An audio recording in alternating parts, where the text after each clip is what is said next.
आज का हमारा वीडियो है ब्राह्मणवाद के ऊपर। ब्राह्मणवाद क्या है? ब्राह्मणवाद वह सिस्टम है जो आज पूरे भारत को अपनी जकड़ से कसे हुआ है। हम कोई भी काम ब्राह्मण को पूछे बिना नहीं करना चाहते या चाहकर भी उसके बिना कर नहीं पाते। हमें हर काम में कर्मकांड करने की ही पड़ती है। नैतिकता परे चली गई, मात्र ढकोसले ही धर्म का स्थान ले चुके हैं। रात रात भर ढोल नगाड़े पीट पीट कर चिल्लाने को हम सत्संग कहने लग गए हैं। श्राद्धों में गाय और ब्राह्मण को ढूंढ ढूंढ कर लाते हैं तथा उन्हें खीर पूरी खिलाते हैं ताकि हमारे मृत पूर्वजों को खाना मिल जाए। चांद पर रॉकेट भेजना हो तो भी पहले मुहूर्त निकलवाते हैं, नारियल चढ़ाते हैं ताकि रॉकेट सही दिशा में जाए। विज्ञान में MSc करने वाला छात्र भी परीक्षा देने जाते समय मंदिर में प्रसाद चढ़ाकर जाता है, उसके अच्छे अंक आए। यही ब्राह्मणवाद है। एक और वसुधैव कुटुंबकम अर्थात सारी दुनिया एक परिवार का नारा लगाते हैं, मगर अपने ही धर्म का भंगी अगर छू जाए तो ब्राह्मण जब तक गंगा जल से स्नान न कर ले अशुद्ध ही रहता है। एक और विश्व शांति की बातें की जाती है, दूसरी ओर जुए में हारी गई संपत्ति को वापस पाने के लिए की गई मार काट को धर्म युद्ध का नाम दे दिया जाता है। यही ब्राह्मणवाद है। मानसिकता ही ब्राह्मण सर्वोच्च है। जो सोचते हैं लोग जो ब्राह्मण सबसे ऊंचा है, ये मानसिकता जो है उसके बारे में देखते हैं। सदियों से भारत ब्राह्मणवाद से ग्रस्त और त्रस्त है। उसकी जड़ें कैंसर की तरह भारत के हर काम हर क्रियाकलाप में मौजूद है। सदियों से ब्राह्मण धर्मी यह प्रचार करते आ रहे हैं कि ब्राह्मण से बढ़कर कोई नहीं है। आज आलम यह है कि बहुत से काम ब्राह्मण के बिना किए नहीं जा सकते। उदाहरणतः शादी की रस्में ब्राह्मण के बिना कोई अन्य आदमी करवा ही नहीं सकता। किसी भी घाट पर ब्राह्मण के सिवाय कोई अन्य जाति वाला अपना डेरा नहीं लगा सकता। किसी भी मंदिर का पुरोहित ब्राह्मण के सिवाय अन्य जाति वाला नहीं मिलेगा। इन बातों को जायज मानना ही ब्राह्मणवाद है। किसी के दिमाग में यह विचार तक नहीं आता कि मंदिर का पुरोहित कोई ब्राह्मण व्यक्ति के अलावा भी हो सकता है। एक बनिया, एक ठाकुर, एक चमार कभी यह सोचने की हिम्मत ही नहीं कर पाता कि वह भी अपने मंदिर का पुरोहित बन जाए। अंततः सभी ब्राह्मण धर्मी इस मानसिकता से ग्रस्त हैं कि मात्र ब्राह्मण से ही ऐसे काम करने का हकदार है। यह मानसिकता ही ब्राह्मणवाद है। यह मानसिकता उस प्राणी को ब्राह्मण को ही श्रेष्ठ मानने के लिए मजबूर करती है जिसने ब्राह्मण बाप के घर जन्म लिया। ब्राह्मण को श्रेष्ठ मानने की मानसिकता से ग्रस्त लोग अन्य जातियों को उससे हीन मानते हैं तथा श्रेष्ठ ब्राह्मण द्वारा निर्धारित कायदे कानून मानने के लिए भी तैयार रहते हैं। इसी कारण ब्राह्मण द्वारा पूजनीय बताए गए बेटी भोगी ब्रह्मा को भी भगवान मान लेते हैं और परशुराम जैसे हत्यारे को भी अवतार मान लेते हैं। ब्राह्मण को सर्वश्रेष्ठ स्वीकार करने का अर्थ यह मानना है कि जाति जन्म से निर्धारित होती है, कर्म से नहीं। ब्राह्मण का बेटा ब्राह्मण और भंगी का बेटा भंगी ही बनेगा, चाहे उसमें कैसा भी गुण क्यों न हो।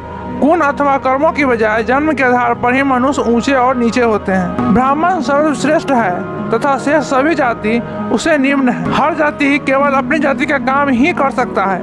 यह मनुस्मृति में मनु ने आदेश के तौर पर लिखा है। और जो जाति के लोग हैं, जो निम्न जाति के लोग हैं, वह अपना जाति के अनुसार ही काम कर सकता है। जैसे में ब्राह्मण वेद पढ़ना, वेद पढ़ाना, यज्ञ कराना, दान लेना, यह सब ब्राह्मण का काम है।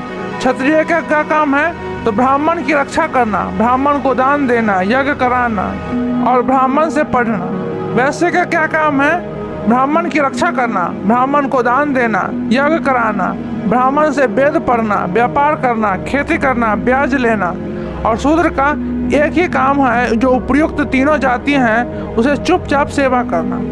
मनु ने आगे आदेश किया कि क्रमशः निजी जाति वाला लोग ऊपरी जाति का काम अपनाएं तो राजा उसका सारा धन लेकर ब्राह्मण को दे दे और उस आदमी को देश से बाहर निकाल दें। यह मात्र कागजी आदेश नहीं था, इन्हें सख्ती से लागू भी किया गया था। इस आदेश का परिणाम यह हुआ कि ब्राह्मण की पुरोहिताई को कोई भी चैलेंज नहीं कर पाया। ब्राह्मणों ने अपने काम के साथ दूसरे के काम भी कर लिए, मगर दूसरी जाति वाले पुरोहिताई की ओर झांक भी नहीं सके। ब्राह्मण द्रोण ने क्षत्रियों तक को हथियार चलाने तक की शिक्षा दी, लेकिन क्षत्रिय विश्वामित्र पुरोहित नहीं बन पाए। पशुपालन वैश्यों का काम था, मगर ब्राह्मण ऋषियों ने दुनिया भर के पशु पाले और खाए भी, लेकिन कोई भी वैसे ऋषि बनकर आश्रम नहीं खोल पाया। यही है ब्राह्मणवाद।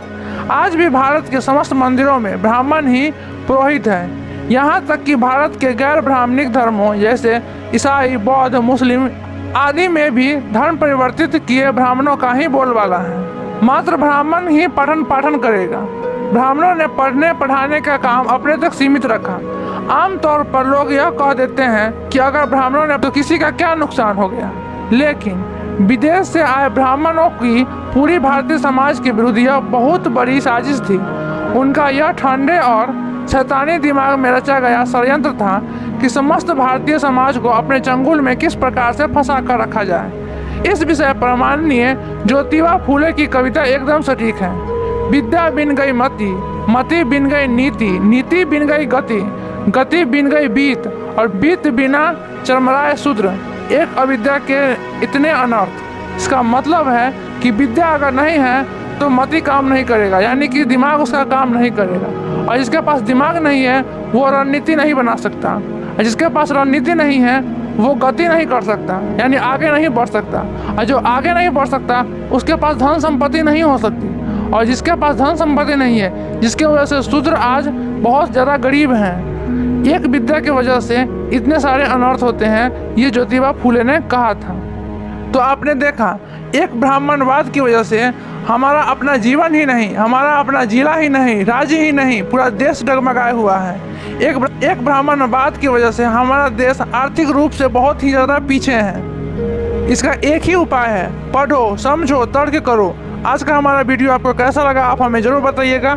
अच्छा लगे तो लाइक शेयर कीजिएगा, और ऐसे ही महत्वपूर्ण तर्कपूर्ण वीडियो देखने के लिए आप हमारे चैनल को सब्सक्राइब कीजिए। मिलते हैं नेक्स्ट वीडियो में, तब तक के लिए धन्यवाद।